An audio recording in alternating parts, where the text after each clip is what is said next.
নমস্কার। আজকে আমরা শুনব শ্রী শ্রী ঠাকুর শ্রীরামকৃষ্ণ দেবের অমৃত কথা। ঠাকুর তার ভক্ত সন্তানদের বিভিন্ন রকম গল্প বলে উপদেশ দিতেন। আজকে আমরা এরকমই 2-3টে গল্প শুনব। বক ধার্মিক। এক শ্যাকরার দোকান ছিল। তাকে দেখে মনে হতো সে বুঝি সর্বদা ধর্মপথে চলতে ভালোবাসে। তার গলায় তুলসীর মালা, কপালে তিলক, হাতে ঝুলছে হরিনামের জপের ঝুলি, আর গায়ে নামাবলী। সব সময় হরিনাম জপ করছে। আমরা জানি শ্যাকরা নানা ধরনের অকাজ কুকাজ করে থাকে। সোনার ভেতর খাদ মিশিয়ে দেয়, তাই শ্যাকরাকে কেউ বিশ্বাস করে না। খদ্দের যতই বুদ্ধিমান হোক না কেন, শ্যাকরা তাকে ঠিক ঠকিয়ে দেবে। খদ্দেরের কাছ থেকে খাঁটি সোনা নিয়ে সে এমনভাবে তাতে খাদ মেশাবে যে কেউ টেরটি পাবে না।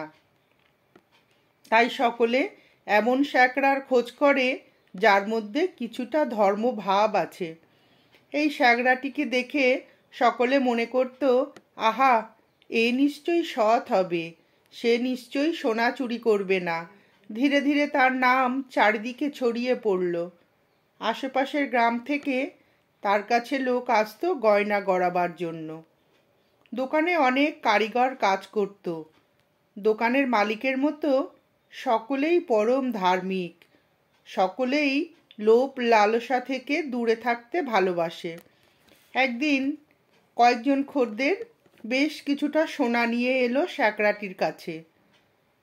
মালিক তাদের সঙ্গে কথাবার্তা বলতে লাগলো। দরদাম ঠিক করে সোনা ওজন করা হবে। এক কারিগর বলে উঠল, কেশব কেশব। মালিক বলল, আহা, গোপাল গোপাল। খদ্দেররা ভাবল, এ কি, মালিক কর্মচারীরাও ভগবানের নাম করছে, তার মানে এরা কখনো কাউকে ঠকাবে না। কিন্তু আসল ব্যাপারটা তা নয়। ওই শ্যাকরা ছিল ভীষণ চালাক আর দুর্নীতিপরায়ণ। চুরি করা সুবিধা হবে বলে সে এমনভাবে ধার্মিকের ভেক ধরেছিল। মুখে হরিনাম করছে, কিন্তু হরিনামের অন্তরালে অন্য একটা অর্থ লুকিয়ে আছে।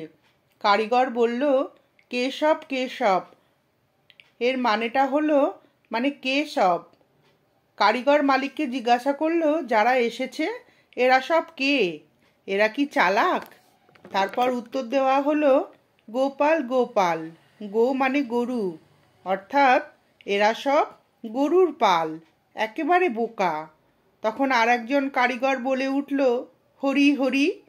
সে কিন্তু হরি নামে ভগবানকে ডাকেনি।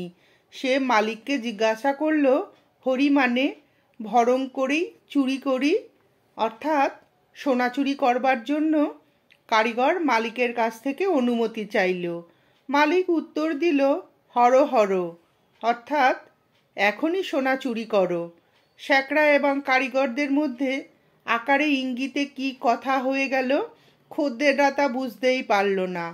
তারা ভাবল, আহা, যারা কথায় কথায় ঈশ্বরের নাম করছে তারা কত ধার্মিক। শ্রী শ্রী ঠাকুর তাই এই গল্পের মাধ্যমে আমাদেরকে বোঝাতে চেয়েছেন, এইভাবে মানুষের মুখের কথা শুনে তার চরিত্রের বিচার করতে নেই, তার সঙ্গে মিশতে হয়। তবেই আমরা বুঝতে পারবো সে সৎ না অসৎ।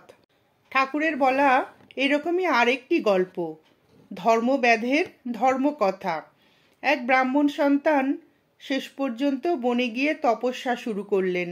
একদিন এক গাছের ছায়ায় বসে তিনি এক মনে বেদপাঠ করছিলেন। গাছের ওপর থেকে একটি বক তার ওপর মলত্যাগ করল। এই ঘটনায় ব্রাহ্মণ সন্তান খুবই রেগে গেলেন। তিনি ভাবলেন, আমার সঙ্গে চালাকি। তিনি বকের দিকে চাইলেন। তিনি তপস্যা শক্তিতে এত তেজি হয়ে উঠেছিলেন যে তিনি তাকানো মাত্রই বক ভস্ম হয়ে গেল। বকের এই অবস্থা দেখে তিনি খুব আনন্দিত হলেন। এবার ভিক্ষার সময় হয়েছে। তিনি গ্রামের এক গৃহস্থের দ্বারে এসে দাঁড়ালেন। গৃহস্থের পরিবার ভিক্ষা দিতে যাবে, এমন সময় সেখানে তার স্বামী এসে দাঁড়ালো। স্বামীকে আসতে দেখে মেয়েটি ব্রাহ্মণকে ভিক্ষা না দিয়ে স্বামীর সেবা করতে শুরু করলো। মেয়েটির এমন আচরণ দেখে ব্রাহ্মণ খুবই চটে গেলেন। তিনি বললেন, আমায় ভিক্ষা দাও। মেয়েটি তখন ভেতর থেকে বেরিয়ে এসে কাতর কণ্ঠে বলল, বাবা ঠাকুর, আমার স্বামী অত্যন্ত ক্লান্ত হয়ে এসেছেন। আমি আগে তার সেবা যত্ন করি, একটু অপেক্ষা করুন, তারপর আপনাকে ভিক্ষা দেব। মেয়েটির এই কথা শুনে ব্রাহ্মণ তো রেগে আগুন। তিনি বললেন, তোমার আস্পর্ধা তো কম নয়। অতিথি ব্রাহ্মণের দিকে না চেয়ে তুমি স্বামীর মনোরঞ্জনের চেষ্টা করছো। জানো আমি তোমার কি ক্ষতি করতে পারি? মেয়েটি বলল, জানি ঠাকুর, আপনি কাক বক ভস্ম করতে পারেন, কিন্তু স্বামীর সেবায় রত কোনো সতীর বিন্দুমাত্র অনিষ্ট করতে পারবেন না। আমি আবার বলছি, আমাকে একটু সময় দিন। এভাবে রেগে যাবেন না, রাগ বর্জন করুন। আমি এক্ষুনি আসছি। মেয়েটির এই কথা শুনে ব্রাহ্মণ একেবারে অবাক হয়ে গেলেন। কিছুক্ষণ বাদে মেয়েটি যখন ভিক্ষা নিয়ে তার কাছে এলো, তখন জিজ্ঞাসা করলেন, মা, তুমি কি করে জানলে আমি বক ভস্ম করেছি? মেয়েটি উত্তর দিল, বাবা, স্বামী হলো স্ত্রীদের কাছে পরম দেবতা। আমি একান্ত মনে স্বামী সেবা করে থাকি। এর ফলে আমি যে পুণ্য অর্জন করেছি, তার সাহায্যে আমি সব কিছু জানতে পারি। যদি প্রকৃত ধর্ম সম্পর্কে জানতে আপনি আগ্রহী হয়ে থাকেন, তাহলে এক্ষুনি মিথিলায় চলে যান। সেখানে এক ধর্মব্যাদ আছে, তার কাছ থেকে ধর্ম কথা জেনে আসুন। মেয়েটির কথায় ব্রাহ্মণ সঙ্গে সঙ্গে মিথিলাতে গিয়ে ওই ধর্মব্যাধের কাছে উপস্থিত হলেন। ধর্মব্যাধ তখন দোকানে বসে মাংস বিক্রি করছিল। চারিদিকে পশুর মাথা, হাড়, রক্ত ছড়ানো আছে। ধর্মব্যাধ ব্যস্ত হয়ে খদ্দেরকে মাংস ওজন করে দিচ্ছে, কারোর সঙ্গে দরদস্তুর করছে। ধর্মব্যাধের ওই অবস্থা দেখে ব্রাহ্মণের মন ঘৃণায় ভরে উঠল। ব্রাহ্মণ ভাবলেন, যে মানুষটি এমন হীন কাজে লেগে আছে, তার কাছ থেকে ধর্মকথা শুনতে হবে আমাকে? তার আগে আমার মৃত্যু ভালো। ব্রাহ্মণকে দেখতে পেয়ে ধর্মব্যাধ উঠে দাঁড়ালো, তাকে এক পাশে বসালো, তারপর বলল, ঠাকুর, তুমি কেন আমার কাছে এসেছো তা আমি জেনেছি। তোমাকে যে একটু অপেক্ষা করতে হবে।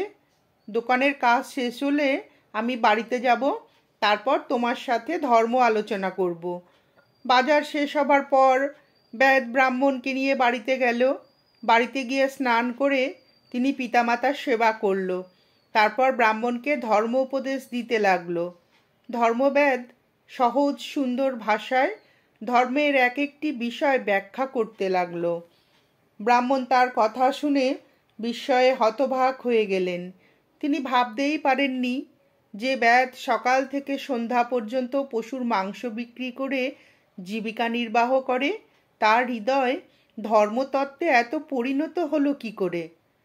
ব্রাহ্মণের মনের কথা ধর্মব্যাদ বুঝতে পারল। সে বলল, দেখো ঠাকুর, ধর্ম কিন্তু জন্মের উপর নির্ভর করে না। যদি কেউ সত্যি সত্যি তার কর্তব্য ঠিকমতো পালন করতে পারে, তাহলে সে ধর্মপথে উন্নতি করতে পারবে। আমি ব্যাধের সন্তান। আমার কাজ হলো আমার ব্যবসা ঠিকমতো পরিচালনা করা। দীর্ঘকাল ধরে সৎভাবে এই কাজ করে চলেছি। এই জন্য আমাকে ভরং হতে হয়নি, সংসার ত্যাগ করতে হয়নি, বেদ পাঠও করতে হয়নি। ধর্মব্যাদের কথা শুনে ব্রাহ্মণ সঠিক বিষয়টা বুঝতে পারলেন। আসলে এই সংসারে ছোট বড় বলে কিছু নেই। যে মানুষের ওপর ঈশ্বর যে কাজের দায়িত্ব চাপিয়ে দিয়েছেন, সেই কাজ মন দিয়ে করতে হবে। তাহলেই আমরা উন্নতি লাভ করতে পারবো এবং ধর্মকথা জানতে পারবো। ঠাকুর এই গল্পটির মাধ্যমে আমাদেরকে বোঝাতে চেয়েছেন যে যেমন মানুষ, সে যদি তার কর্তব্য সঠিকভাবে পালন করে যায়, তাহলে তার মহা ফল লাভ হবে। নমস্কার, আজ এ পর্যন্তই।